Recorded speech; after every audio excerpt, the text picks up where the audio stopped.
السلام علیکم برادران گرامی، خواتین و حضرات، آج ایک بڑا اہم دن ہے کہ اقبال اکیڈمی کی گورننگ باڈی کے اراکین لاہور میں جمع ہیں۔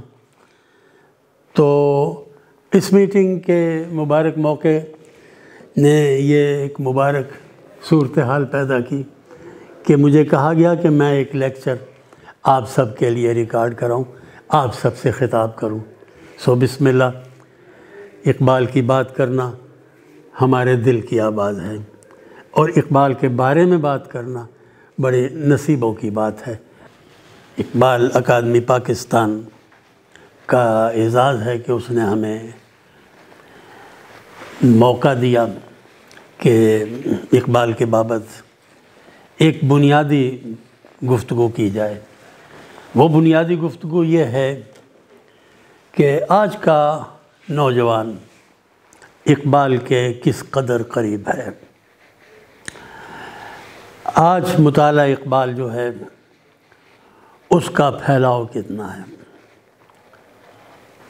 تو یہ ایک بہت اہم سوال ہے کہ یہ ملک جو علامہ اقبال کے خوابوں کی بنیاد پر وجود میں آیا، اس ملک کے اندر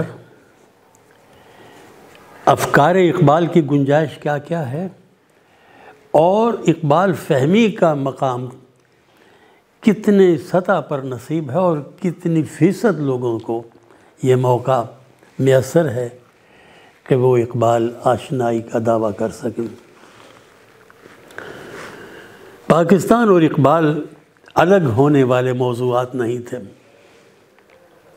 جب 47 میں ہم آزاد ہوئے تو ہم دیکھتے ہیں پاکستان بنانے والوں نے ایک آزاد ملک کے لیے جو مناسب سپیڈ ورک ہے وہ کر رکھا تھا۔ 47 میں خود 5ویں جماعت میں تھا۔ مجھے یاد ہے کہ جو سوشل سٹڈیز کی ہمیں کتاب ترتیب دی گئی اس زمانے میں، اس میں اتا ترک کا ذکر تھا، اس میں ابن بطوطہ کے احوال تھے، جمال الدین افغانی کا ذکر تھا، عصمت انونو کا ذکر تھا، قائد اعظم اور اقبال کا ذکر تھا۔ یہ وہ لوگ تھے جو ترکی اور پاکستان کے عظیم دانشوروں بلکہ عظیم سیاسی قائدین کے ناموں کی نشاندہی کرتا تھا۔ صرف نام نہیں، ان کورسز کے اندر ان کی پوری خیر الدین باربروسا کے بارے میں پورا مضمون تھا، جو سمندروں کا بادشاہ تھا۔ آج کسی کو خبر نہیں ہے یہ جو نام میں نے گنائے ہیں یہ کون لوگ ہیں۔ اتنی بڑی غفلت کا زمانہ آ گیا، حالانکہ ہم 21ویں صدی میں داخل ہو چکے۔ یہ مقام غور کرنے کا ہے اور توجہ کے ساتھ اپنے احوال کا جائزہ لینے کا ہے۔ اس زمانے میں اسلام پسند کی ترکیب نہیں ہوا کرتی تھی، لیکن اسلام موجود تھا۔ میں یہ نہیں کہتا ہوں کہ لوگ کلمہ پڑھتے رہتے تھے گلیوں بازاروں کے اندر، اسلام اسلام کے نعرے لگ رہے تھے، نہ، ایسی کوئی بات، کوئی آسٹنٹیشن کا معاملہ، کوئی کاسمیٹک ورک اسلام کے ناطے نہیں ہوتا تھا، کوئی داڑیاں رکھنے کے اوپر اصرار نہیں تھا۔ اسی طرح سسٹم چل رہا تھا جیسے انگریز کے زمانے میں چلتا تھا، لیکن ایمانداری ڈیلنگ کے اندر موجود تھی، ذمہ داری اپنی ڈیوٹی کی موجود تھی، حلال کا رزق کھانے کا شوق موجود تھا، اور مذہب کے پردے کے اندر اپنی دنیاوی چال بازیاں چھپانے کی روش عام نہیں ہوئی تھی۔ اس حوالے سے میں کہتا ہوں کہ معاشرتی حوالے سے اسلام موجود تھا۔ معاشرے پورے میں اسلام نے جو اخلاقیات بتائی ہیں وہ وہی ہے جو سارے جہان میں دنیا استعمال کرتی ہے، اور اسلام جس طرح اس کے اندر اللہ کو راضی کرنے کے مقصد کو شامل کرتا ہے وہ یقیناً موجود تھا۔ اور نتیجے کے طور پر ہم لوگ غریبی کے باوجود 47 میں ایک طاقتور لوگ تھے۔ مجھے یاد ہے کہ پنڈت نہرو نے ہمارے بارڈر پر بھارتی فوج کھڑی کر دی تھی۔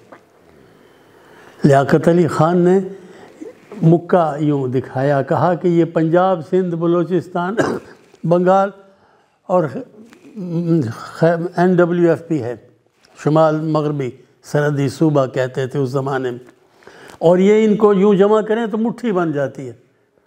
صرف اس کا یہ کہنا اتنا بڑا ایٹم بم تھا کہ بھارت کو اپنی فوجیں بارڈر سے پیچھے کھینچنے پر مجبور کر گئیں۔ سامعین کرام، ہمارے پاس مادی طاقتیں نہیں تھی، کھربوں کے اربوں کے بجٹ نہیں بنتے تھے، بجٹ ہمارا کروڑوں تک رہتا تھا، تنخواہیں معمولی تھیں جتنی کہ انگریز 47 میں چھوڑ کے گیا تھا، لوگ سادہ زندگی گزارتے تھے۔ ماٹو ہمارے بڑے عجیب تھے۔ ماٹو کیا تھے؟ سمپل لیونگ، ہائی تھنکنگ، یعنی سادہ زندگی گزارنا اور اعلیٰ سوچ رکھنا۔ ماٹو کیا تھا؟ قائد اعظم نے ماٹو دیا، ورک ورک اینڈ ورک۔ علامہ مشرقی کا دیا ہوا ماٹو تھا، ورک ہارڈ۔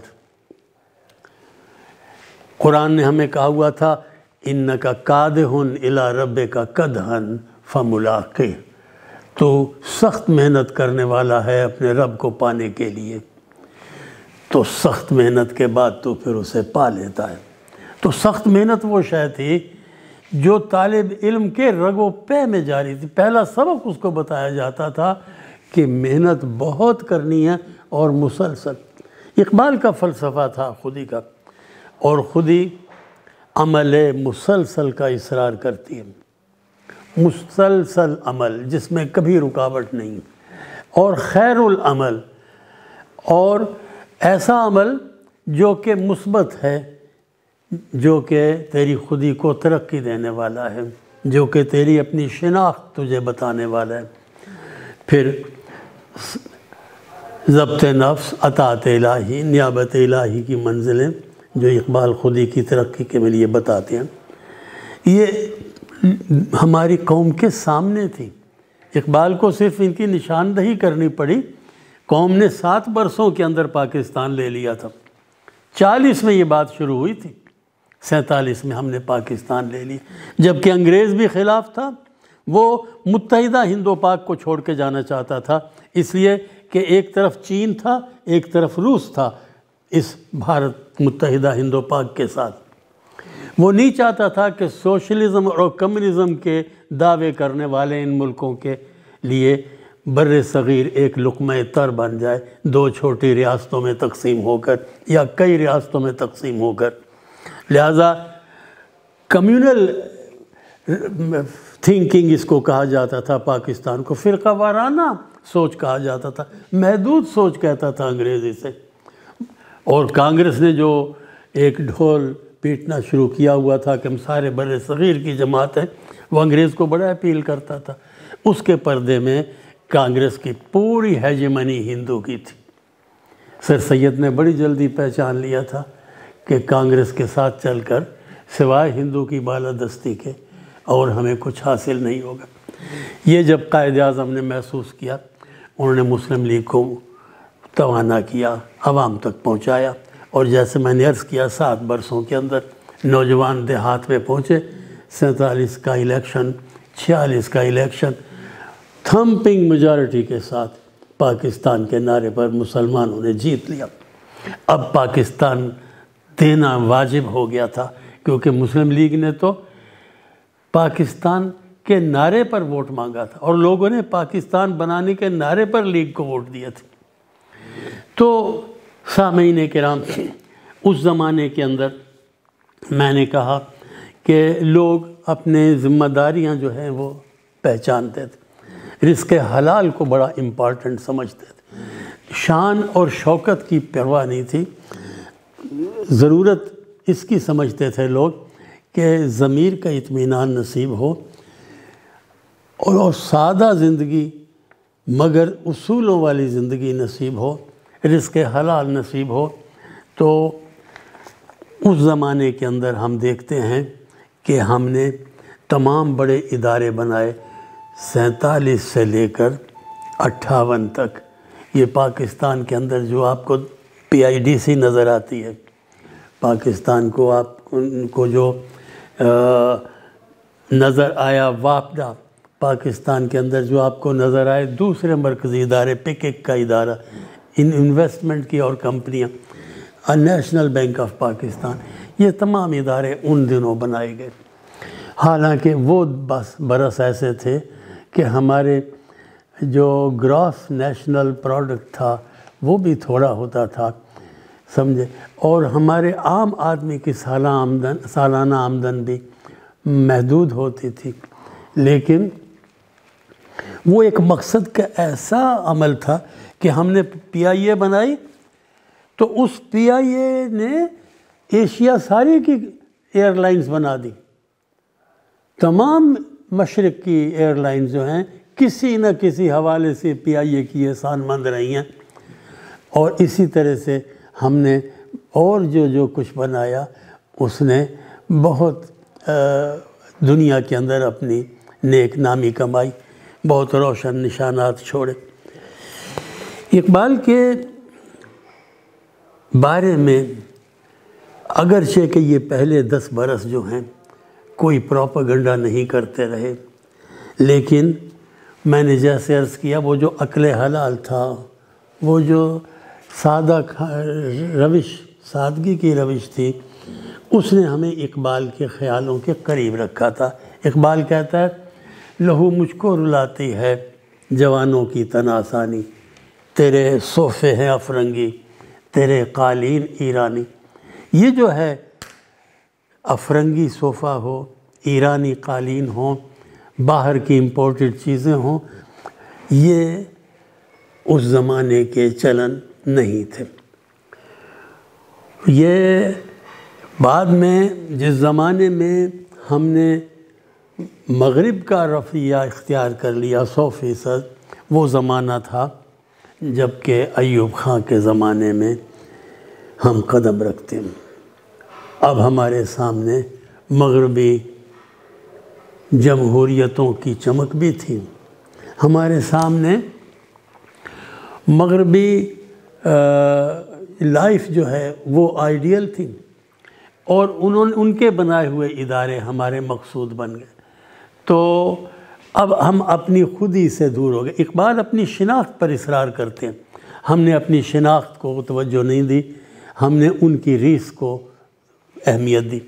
اس زمانے کے اندر مجھے جب 77 کے اندر جا کر اقبال کانگریس میں شامل ہونے کا موقع ملا تو مجھے کچھ امید ہوئی کہ اقبال دنیا والے ضرور پڑھ رہے ہیں، ہم نے چاہے اقبال کو پڑھا یا نہیں پڑھا، کیونکہ اس کے اندر ناروے سے بھی دانشور اقبال پر کام کرتا ہوا شامل تھا، اس میں پولینڈ سے آیا ہوا دانشور بھی شامل تھا، اس میں جرمنی سے آیا ہوا دانشور بھی موجود تھا، اس میں مشرق اور مشرق وسطیٰ اور عرب دنیا اور ایران اور اسلامی دنیا، اس سے تو بہت بڑے وفود شامل ہوئے، لیکن چین، جاپان، برطانیہ، اٹلی، ہنگری، ان علاقوں سے جو لوگ آئے، امریکہ سے جو ڈیلیگیٹ آئے، ہمیں اس نے یقین دلایا کہ دنیا ساری اقبال کو بڑی توجہ سے پڑھ رہی ہے۔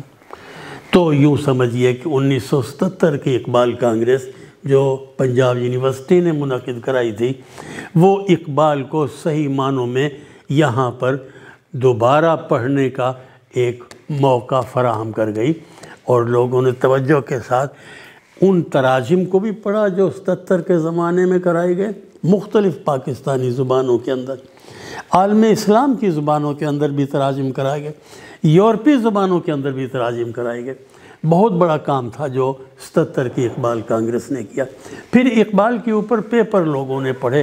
یہ کانفرنس جو ہے اس کے ایسے زوردار مطلب ہے کہ نتائج تھے، مجھے ذہن میں آتا ہے اس کے ایک ڈیلیگیٹ کو ہم نے ایک راول پنڈی میں ایک ریسیپشن دیا ان کے ایک وفد کو، وہ لوگ جو شمالی علاقوں کی سیر کو جانا چاہ رہے تھے ڈیلیگیٹس میں سے، وہ راولپنڈی میں نے ان کو ایجوکیٹرز فورم کے اوپر ایک ریسیپشن دیا اور انہیں پوچھا، میں نے کہا دیکھیں ہمارے ملک کا شاعر تھا اقبال، ہمارے ملک کا اس نے خواب دیکھا، ہم اقبال کو پڑھتے ہیں تو ہمارے کئی حوالے ہیں اقبال سے، ہمارا مذہب بھی اس سے ملتا ہے، ہمارے ماضی بھی اس کے ساتھ ملتا ہے، ہمارا مستقبل کا خواب بھی ملتا ہے۔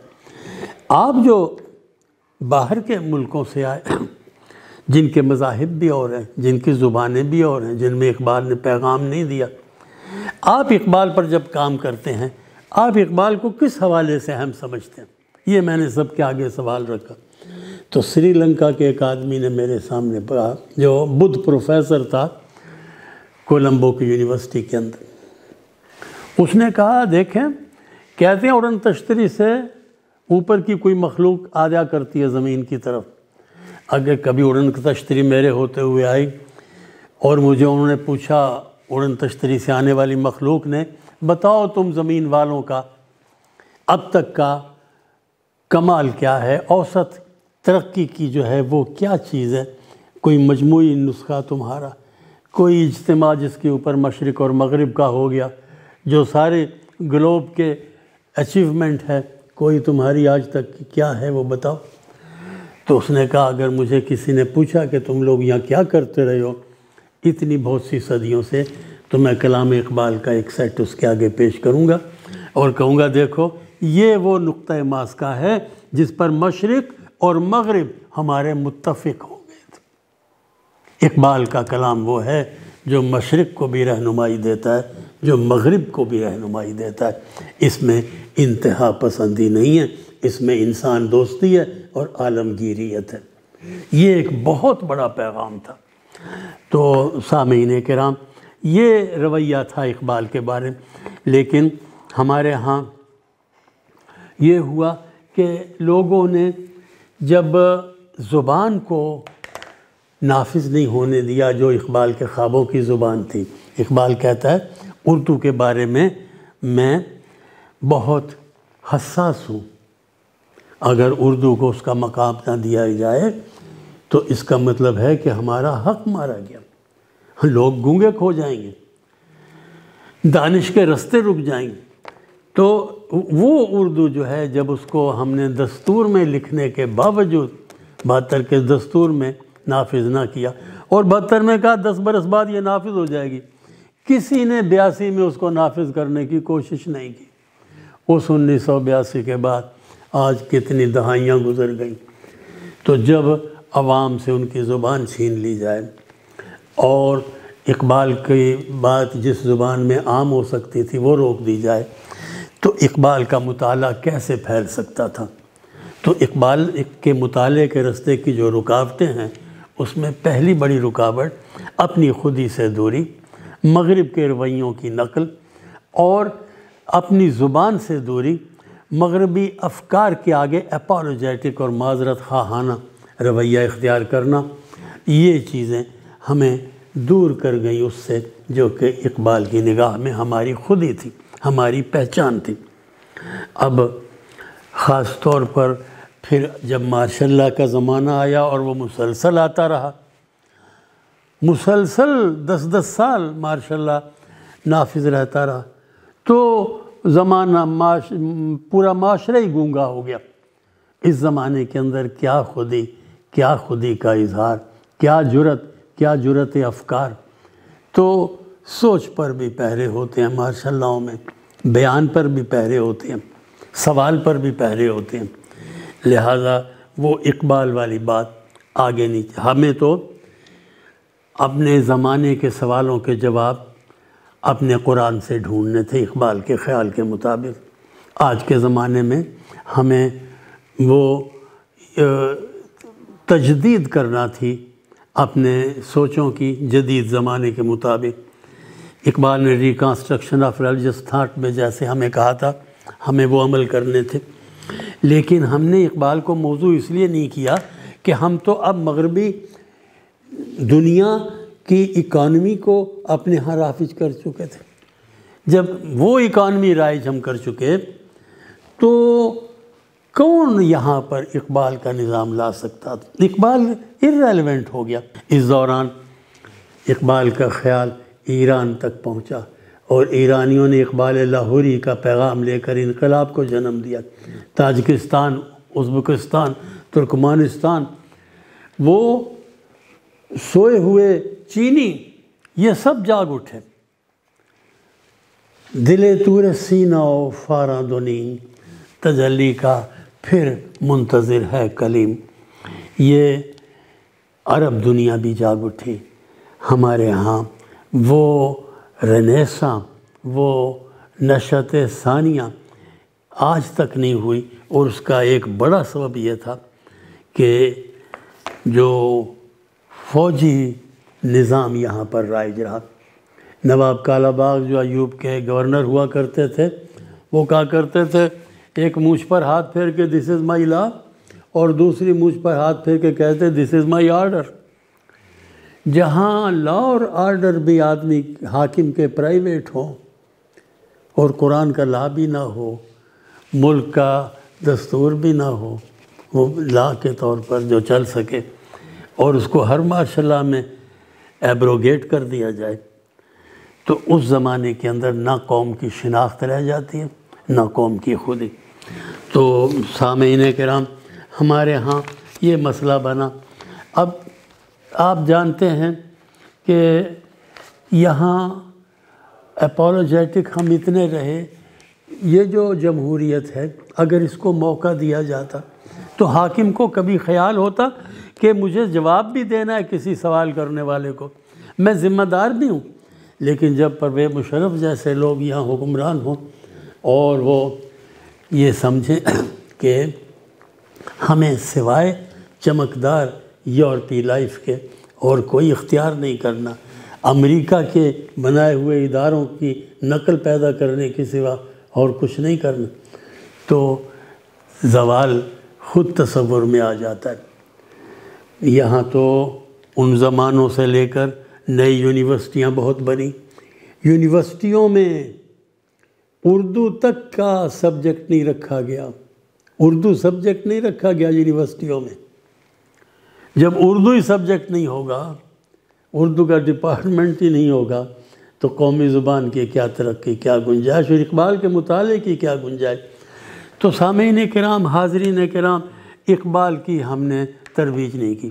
آج یہ صورتحال ہے، بلوچستان میں اقبال اجنبی ہے عام آدمی کے لیے، سندھ کے انٹیریئر میں تصوف کی بات تو لوگ سمجھتے ہیں، صوفی کو سمجھتے ہیں، اقبال کو نہیں جانتے، اقبال کی فکر سے نہیں آشنا۔ یہاں پر اسلامی یونیورسٹی نے پچھلے دنوں ایک سیمینار کرایا جس کے اندر انہوں نے صحافتوں سے متعلق ایک میٹنگ رکھی ملکی دانشوروں کی، اور صحافی جو کام کرنے والے تھے ان کو بلایا۔ بلوچستان کے صحافیوں سے میں نے پوچھا اقبال کی بابت کہ کلام اقبال میں کتنی دلچسپی ہے، تو کہنے لگے اقبال کیا ہوتا ہے؟ ان کے لیے اقبال اجنبی تھا۔ تو ہم نے تو اقبال کو عوام تک پہنچایا ہی نہیں۔ آج میں بات کر رہا تھا اقبال اکیڈمی کے بورڈ آف گورنرز کی میٹنگ میں، میرے ساتھ دوست بیٹھے ہوئے تھے، تو میں کہہ رہا تھا کہ عبدالقادر سمرو صاحب معلوم کریں سندھ کے اندر عام آدمی تک اقبال کی آواز کیسے جا سکتی ہے، بلوچستان میں عام آدمی تک اقبال کی آواز، اس کا پیغام، اس کے خیالات، اس کی شاعری کا لب لباب کیسے جا سکتا ہے؟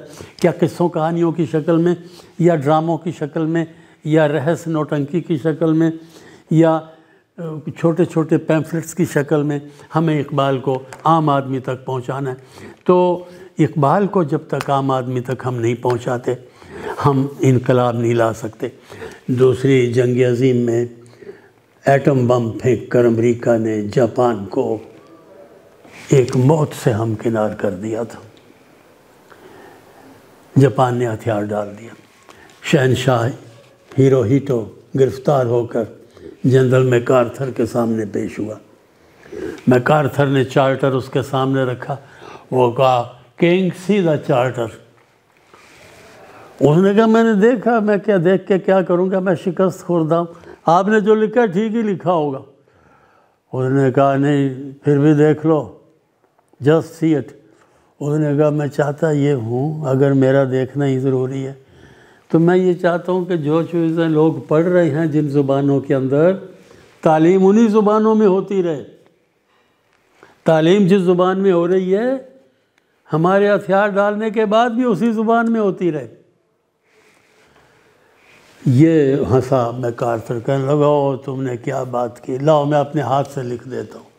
یہ ہم نے لکھا ہوا نہیں تھا، اس نے نیچے اپنے قلم سے لکھ دیا، the language of instruction shall remain the same۔ یہ لائن تھی جس نے جاپان کو قدموں پہ کھڑا کر دیا۔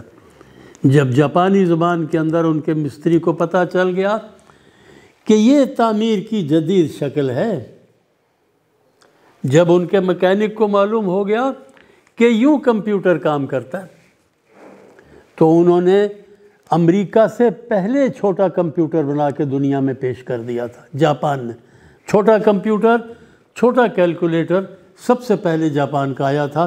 اور جب امریکہ اتنے بڑے کمرے کے اندر کمپیوٹر بناتا تھا، اس سے چھوٹا کمپیوٹر امریکہ کو بنانے کی توفیق نہیں تھی، اس وقت انہوں نے ایک ہینڈی کمپیوٹر الماری کے سائز کا جاپان نے بنا کر دنیا کو پیش کر دیا تھا۔ اس لیے کہ ان کے تو عام سے عام مستری، عام سے عام ٹیکنیشین اپنی جاپانی زبان کے اندر جدید ترین علم پڑھ رہا تھا۔ پیمفلٹوں کے اندر آ گیا کار کس طرح بنتی ہے، ریفریجریٹر کیسے کام کرتا ہے، ہر چیز بنا کر انہوں نے ڈھیر لگا دی۔ تمام مارکیٹیں امریکہ کی جاپان نے قبضے میں لے لی۔ قومیں اس طرح اٹھتی ہیں، لوگ اپنی خودی سے آشنا ہوتے ہیں تب اپنے پیروں پہ کھڑے ہو سکتے ہیں۔ اقبال نے یہ بہت بڑا فلسفہ پیش کیا تھا، جب تک ہم اس فلسفے کو توجہ نہیں دیتے ہم اپنے پیروں پہ کھڑے نہیں ہو سکتے۔ مگر پاکستان ناممکن حالات کے اندر ممکن ہوا تھا۔ مجھے اس دن سے 14 اگست 47 سے یقین ہے یہ کسی بڑے خواب کے لیے پیدا ہوا تھا، یہ کسی بڑے کردار کے لیے پیدا ہوا تھا۔ اس کا مقدر یہ نہیں تھا کہ اس کو توڑ کے دو کر دیا جائے اور پھر یہ باہر سے روٹی مانگ کے کھاتا رہے۔ مجھے امید ہے ہم وہ بڑا کردار ادا کرنے والے ہیں۔ قدرت اس مٹی سے ایک عظیم کام لینے والی ہے، اور مجھے یقین ہے ایک دن ہم اپنے علوم اپنی آنکھوں سے پڑھیں گے، اپنی زبانوں میں پڑھیں گے اور اپنی خودی کو ہم پہچانیں گے۔ اس دن ہم اپنے قدموں پہ کھڑے ہو جائیں گے۔ یہ وہ دن ہوگا جب اقبال کا خواب پورا ہوگا، جب پاکستان اپنے صحیح اسٹیچر کو، اپنے صحیح قد و قامت کو پا لے گا۔ پاکستان زندہ باد۔